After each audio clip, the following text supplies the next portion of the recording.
most researchers and activists believe that a vaccine is the answer to everything, but you say it will not be the magic bullet that public and policymakers are hoping for. Well, it can't be. It can't be. I think that, let's take male circumcision. One simple surgical procedure will confer a 60% protection. Okay? And you don't have to have boosters or redo it every couple of years.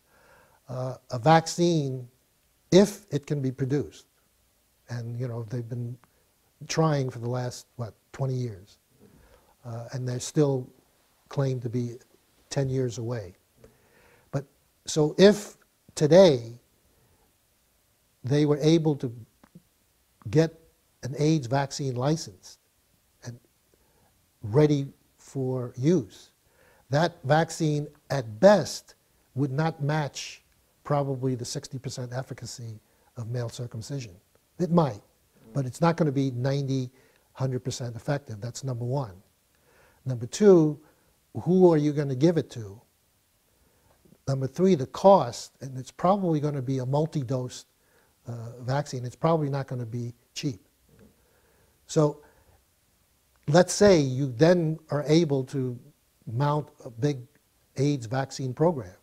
Who do you give it to, and what current HIV prevention that we're carrying out now, A, B, C, all of it, screening of blood for blood banks, etc.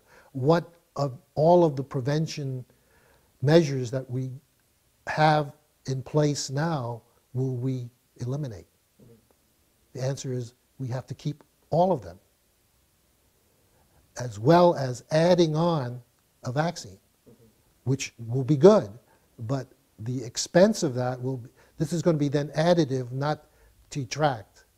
So I'm not in any way trying to say an AIDS vaccine shouldn't be developed, but it's going to be the beginning of a lot of headaches for policymakers and parents as to, are you going to give your child the AIDS vaccine?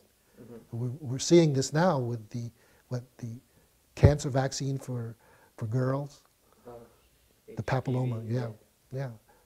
So it's whether or not the AIDS vaccine will be a universal vaccine. And would it be a universal vaccine when 99+% of the world's population are not at measurable risk of sexually transmitted HIV?